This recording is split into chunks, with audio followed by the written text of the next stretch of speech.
Hello dear students, exercise 7.2 का question number 6 करेंगे। जो आज मैं दो क्वेश्चंस आपको करवाऊंगा वो मिड पॉइंट फार्मूले के हैं। ठीक है, आपको अभी तक प्रीवियस वीडियो में सेक्शन फार्मूला किया था। अब हम आज जो टू क्वेश्चंस करेंगे वो मिड पॉइंट फार्मूले के हैं। तो आपने साथ साथ में देखना है कि मिड पॉइंट फार्मूला कैसे सॉल्व करना है हमने और कैसे अप्लाई किया जाता है मिड पॉइंट फार्मूला। ठीक है, तो क्वेश्चन नंबर 6 को रीड कीजिए। इफ़ 1.2, ठीक है, ये फर्स्ट पॉइंट के कोऑर्डिनेट है, and 4, and x, 6 and 3, 5 are the vertices of a parallelogram. अब पैरेललोग्राम क्या होता है? क्वाड्रिलेटरल। क्वाड्रिलेटरल क्या होता है? 4 साइडेड डायग्राम जिसमें 4 साइड्स हों। ठीक है, साइड्स किसी भी टाइप में आपके पास हो सकती हैं। ठीक है, 4 साइड्स इक्वल हो, पैरेलल हो, वट पर कंडीशन क्या है? आपके पास 4 साइड्स होने चाहिए। 4 साइड्स होंगी मतलब आपका पैरेललोग्राम क्वाड्रिलेटरल है। क्वाड्रिलेटरल का एक टाइप आता है पैरेललोग्राम जिसमें अपोजिट साइड्स क्या होती हैं? इक्वल होती हैं, और जो डायगोनल हैं वो आपस में बाइसेक्ट करते हैं। बाइसेक्ट करने का मतलब क्या है कि जैसे ये वाला डायगोनल है, जब ये वाला डायगोनल इस वाले डायगोनल को ये वाला डायगोनल जब काटेगा तो ये वाला पार्ट और ये वाला पार्ट इक्वल हो जाएंगे और ये वाला इक्वल हो जाएंगे। मतलब बाइसेक्ट का मतलब होता है 2 इक्वल पार्ट्स करना। Okay, done. ठीक है, तो क्वेश्चन पैरेललोग्राम का है। Taken in order. ऑर्डर मतलब कि कंटिन्यूटी में लिखे गए हैं। Find X and Y. आपको एक्स एंड वाई की वैल्यू निकालनी है। ठीक है, तो आपको मिड पॉइंट फार्मूला क्यों लगाना है इसके अंदर? पहले मिड पॉइंट फार्मूला वहीं पे ही आप यूज कर सकते हैं जहां पर आपके पास पॉसिबिलिटी हो एग्जैक्ट मिड पॉइंट की, कि आपको पता हो कि एग्जैक्ट मिड पॉइंट कहाँ दिया है, बिल्कुल सेंटर पॉइंट होना चाहिए।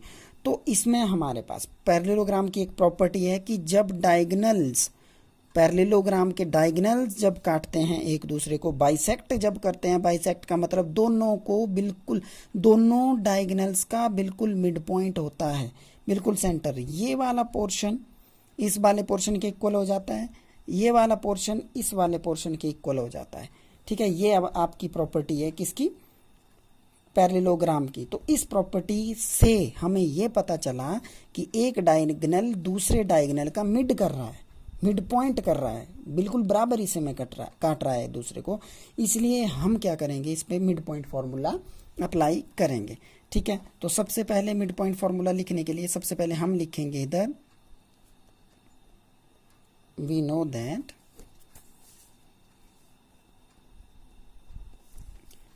diagonals of parallelogram bisect each other। ठीक है, इसका मतलब क्या हुआ कि पहले तो हम डिटेल बनाएंगे AC के लिए, फिर मैं बताता हूँ आपको क्या करना है। आपने फॉर AC के लिए AC 1 1 2 2, x1 1, y1 2, x2 x और y2 6। ये आ गया 1 1, x1 y1, ये आ गया x2 y2, क्योंकि हमने क्या लिया इधर AC। A पहले लिखा 1 1, C बाद में लिखा 2 2। और उसी तरह डिटेल बनाएंगे हम किसकी? BD के लिए, फॉर BD के लिए B पहले पर लिखा तो B को मान लो आप 1 1 और D को मान लो 2 2। ठीक है, तो x1 कितना आ गया 4, y1 कितना आ गया y, x2 कितना आ गया 3 और y2 कितना आ गया 5। अब क्या लिखेंगे आप? अब आप करेंगे क्या? प्रॉपर्टी लगाएंगे आप। अब बोला क्या गया, देखिए ये जो m पॉइंट है, इस बात को बहुत ध्यान से समझना। ये जो m पॉइंट है AB का मिड पॉइंट है, यही m पॉइंट BD का भी मिड पॉइंट है। तो m के कोऑर्डिनेट यहाँ से जाएंगे चाहे आप यहाँ से जाएंगे, m के कोऑर्डिनेट सेम रहेंगे, क्योंकि एक बार जो कार्टेशियन सिस्टम में पॉइंट ड्रॉ कर दिया जाता है उसके कोऑर्डिनेट नहीं चेंज होते हैं। जैसे आपके पास ये आपका सिस्टम है कार्टेशियन सिस्टम। ठीक है, आपने एक्स एक्सिस और वाई एक्सिस के कुछ पॉइंट लिए, मैंने 1 2 3 4, इधर भी 1 2 3 4। मान लो इधर 3 का पॉइंट लिया मैंने एक्स एक्सिस का और वाई का लिया 2 का, तो इसके कोऑर्डिनेट क्या बन गए 3 2, क्योंकि एक्स का क्या लिया मैंने 3, वाई का कितना लिया 2, तो इसके कोऑर्डिनेट हो गए 3 2। अब आप इस पॉइंट को चाहे जैसे मर्जी देख लें, चाहे ऐसे करें आप पेपर को, चाहे इस तरफ करें पेपर को, ठीक है। कोऑर्डिनेट इसके जैसे पड़े जाएंगे वैसे ही पड़े जाएंगे, और जो एक बार कोऑर्डिनेट पॉइंट के बन गए वो फिक्स हो गए। चाहे आप अपने प्लेन को किसी तरफ से घुमा लें, आपके जो पॉइंट के कोऑर्डिनेट हैं वो फिक्स हो जाते हैं, ठीक है। तो बोलने का मतलब है एम पॉइंट इस फर्स्ट डायगोनल का मिड है और सेकंड डायगोनल का भी मिड है। तो चाहे आप BD की तरफ से देखें चाहे AC की तरफ से देखें, इस M पॉइंट के कोऑर्डिनेट दोनों डायगोनल्स के लिए सेम है। इस लाइन का यूज करेंगे हम। क्या लिखेंगे? हम लिखेंगे कोऑर्डिनेट्स, क्या लिखेंगे? Coordinates of mid point of AC, coordinates of mid point of AC is equal to coordinate of midpoint of BD, coordinate of midpoint of BD। इसका मतलब क्या हुआ? Coordinates of mid point of AC के mid point के coordinate equal होंगे coordinates of mid point ये है BD का भी और AC का भी। AC के मिड पॉइंट के कोऑर्डिनेट वही होंगे जो BD के मिड पॉइंट के कोऑर्डिनेट्स हैं, ठीक है। ये अब लिखेंगे हम by using mid point formula, by using mid point formula, ठीक है। मिड पॉइंट फॉर्मूला क्या है? x1 plus x2 upon 2 comma y1 plus y2 upon 2 और इक्वल टू में x1 प्लस x2 अपॉन 2 और इधर y1 प्लस y2 अपॉन 2, ये वाला, ठीक है। समझ गए? अब यहाँ पे किसके कोऑर्डिनेट आएंगे? Coordinate of mid point of AC लिखा है ना लेफ्ट को, तो AC के कोऑर्डिनेट इधर पुट करने हैं और BD मैंने राइट को लिखा तो राइट में BD के पुट करने हैं। तो x1 यानी 1 plus x upon 2 comma 2 plus 6 upon 2, ये हो गया इधर। और इधर क्या हो गया? 4 प्लस 3 अपॉन 2 और y प्लस 5 अपॉन 2। इसको प्लस कर लेते हैं, जो प्लस होंगे ये वाला प्लस होगा। 1 प्लस x तो ऐसे ही रहेगा, कॉमा 8 अपॉन 2। इसको सॉल्व कर लो जितना हो सकता है पॉसिबल सॉल्व आपसे, ठीक है। y प्लस 5 अपॉन 2, ये वाला हो गया, ठीक है। यहाँ अभी ये सॉल्व होगा, इससे ये कट जाएगा तो आपके पास आएगा 1 प्लस x अपॉन 2 और 4, और यहाँ आ गया आपके पास 7 अपॉन 2 y प्लस 5 अपॉन 2, ठीक है ना। अब आपने क्या करना है? x कोऑर्डिनेट को x के कंपैरिजन में करना है। आपको मैंने पहले भी बताया था कि इक्वल टू जब बीच में लगा हुआ है तो ये वाले दोनों कोऑर्डिनेट ये दोनों कोऑर्डिनेट्स के इक्वल कंसीडर होंगे क्योंकि बीच में इक्वल टू लगा हुआ है। आपने क्या करना है? x का कोऑर्डिनेट x के साथ इक्वेट करना है। 1 plus x upon 2 is equal to 7 upon 2, ठीक है, क्योंकि x की पोजीशन है, a भी x की पोजीशन है, ठीक है, ठीक है। क्रॉस मल्टीप्लाई करेंगे आप इधर को, क्या आएगा? 2 इंटू 1 प्लस x, और यहाँ से क्रॉस मल्टीप्लाई इधर, यहाँ से इधर, तो 2 इंटू 7। यहाँ क्या आ गया? ब्रैकेट ओपन करेंगे इसको, 2 1 जा 2, यहाँ से करेंगे 2x, ठीक है, 2 7 जा 14, और 2 को उधर लेके जाएंगे आप। 2x is equal to 14 minus 2 और x is equal to 12 upon 2 is equal to 6, ठीक है। और इधर आप y को y के साथ कंपेयर करेंगे। 4 is equal to y plus 5 upon 2, cross multiply इधर को 8 y प्लस 5 और प्लस 5 को आपने इधर मूव करना है। 8 minus 5 is equal to y और 3 इज इक्वल टू y। ये आपके कोऑर्डिनेट, आपके x का 6 आ गया और y का कितना आ गया?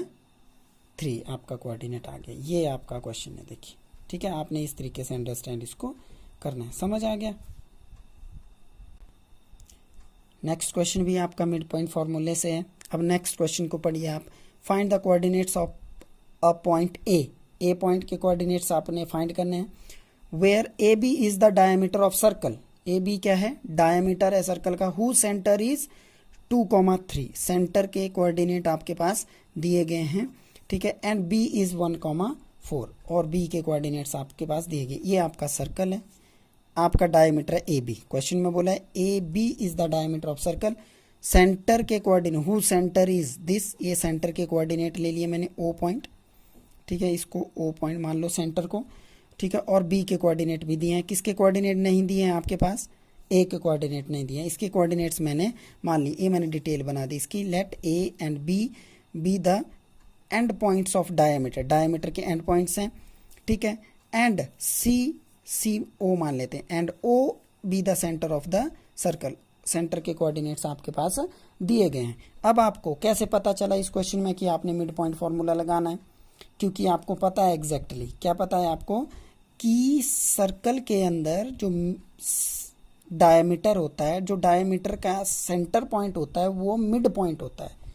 किसका मिड पॉइंट होता है, डायमीटर का, यानी यहाँ से यहाँ तक का पोर्शन और यहाँ से यहाँ तक का पोर्शन बिल्कुल इक्वल होते हैं, और ए ओ को क्या बोलेंगे, रेडियस, बी ओ को भी क्या बोलेंगे, रेडियस, क्योंकि डायमीटर का जब हाफ होता है तो रेडियस ही बनता है आपके पास। और एक सर्कल के अंदर जितने भी डायमीटर ड्रॉ करेंगे सबके हाफ करेंगे आप, तो सारे के सारे रेडियस इक्वल होते हैं एक सर्कल के अंदर। Infinite number of radius draw करेंगे आप एक सर्कल के अंदर, सभी की लेंथ जो होगी वो इक्वल होगी, ठीक है। तो हमें पता चल चुका है कि मिड पॉइंट फॉर्मूला लगाना है, क्योंकि डायमीटर का जब मिड करते हैं तो बिल्कुल सेंटर से होता है, ठीक है, और सो सर्कल का सेंटर होता है वो डायमीटर का मिड पॉइंट होता है, ओके। तो हम मिड पॉइंट फार्मूला लगाएंगे, तो डिटेल बनाएंगे सबसे पहले आप यहाँ पे। और एक बात और इम्पॉर्टेंट, सेक्शन फार्मूला और मिड पॉइंट फार्मूला कॉमन, दो चीज़ें इसमें कॉमन है।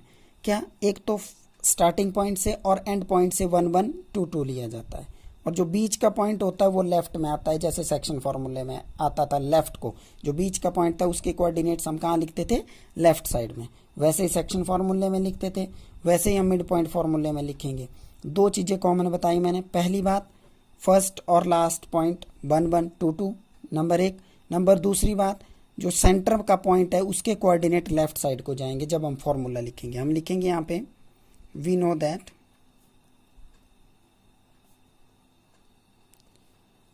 that center of the circle is the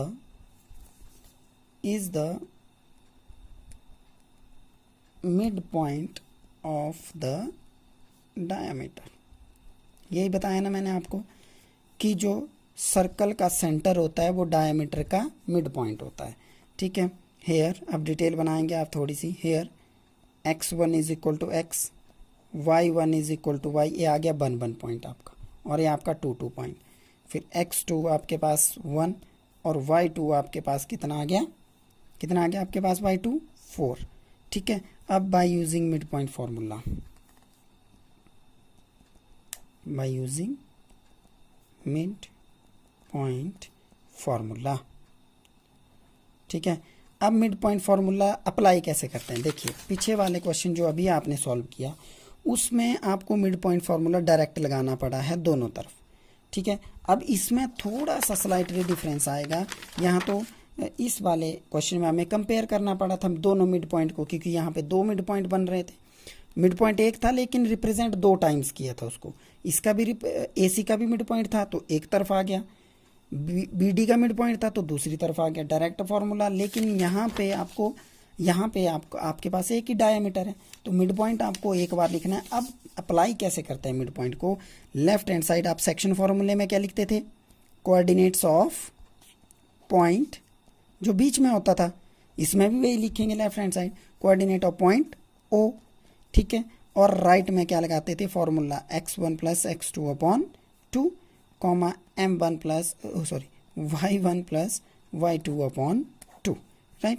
और coordinate of point a o point के कोऑर्डिनेट्स क्या हैं, 2 कॉमा -3, इनको इधर लिख दिया और इधर वैल्यूज डाल दिया आपने, x1 की वैल्यू x प्लस 1 अपॉन 2 और y प्लस 4 अपॉन 2a, ठीक है। आगे ये सॉल्व नहीं होगा। अब आपके पास क्या करना है आपने, अब वही बात आ गई जो अभी मैंने समझाई आपको कि बीच में इक्वल टू लगा हुआ है, ठीक है। आपके कोऑर्डिनेट x का x के साथ कंपेयर हो जाएगा, 2 is equal to x plus 1 upon 2। क्यों कर रहे हैं हम ऐसा? x की वैल्यू निकालने के लिए। 2 2 ज़ा 2 इंटू 2 एक्स प्लस 1 और 2 2 ज़ा 4 एक्स प्लस 1 और 1 प्लस कर रहा है, इधर माइनस करेगा और इधर कितना आ गया 3।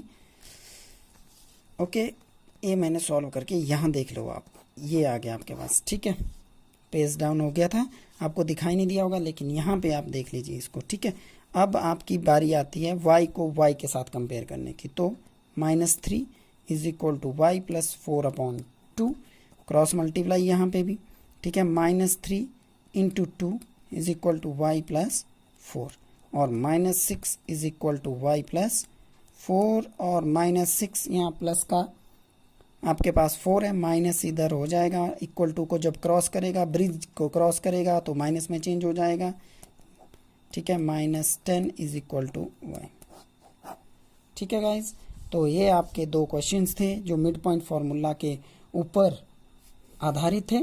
ठीक है, मिड पॉइंट फार्मूला से ये होने थे। कल हम 7.2 एक्सरसाइज को ख़त्म करेंगे। 3 क्वेश्चंस इसके पेंडिंग बचते हैं, ये करेंगे हम कल। और जो आज मैंने 2 क्वेश्चन बताए आपके लिए कि नई चीज़ है मिड पॉइंट फार्मूला, तो काइंडली कॉपी पेंसिल उठाइए और आप इन क्वेश्चंस को सॉल्व कीजिए। दिक्कत आती है तो मुझे बताइए, और ये मत सोचिए कि हमसे मैथ नहीं होगा। बहुत सारे बच्चे ये सोचते हैं कि हमसे मैथ्स को सॉल्व नहीं किया जा सकता, हम मैथ्स को सॉल्व ही नहीं कर सकते, हमें समझ नहीं आएगा। आजकल आपके लिए कई फैसिलिटीज़ हैं मैथ को अंडरस्टैंड करने के लिए। ठीक है, तो आपको अगर समस्या आती है जिस भी टाइप की, अगर आपको समस्या आ रही है तो आप प्लीज़ बताएं, ताकि मैं आपकी इन समस्याओं का समाधान इजी से इजी वे में आपको रिप्रेजेंट कर सकूं। Okay, thank you so much.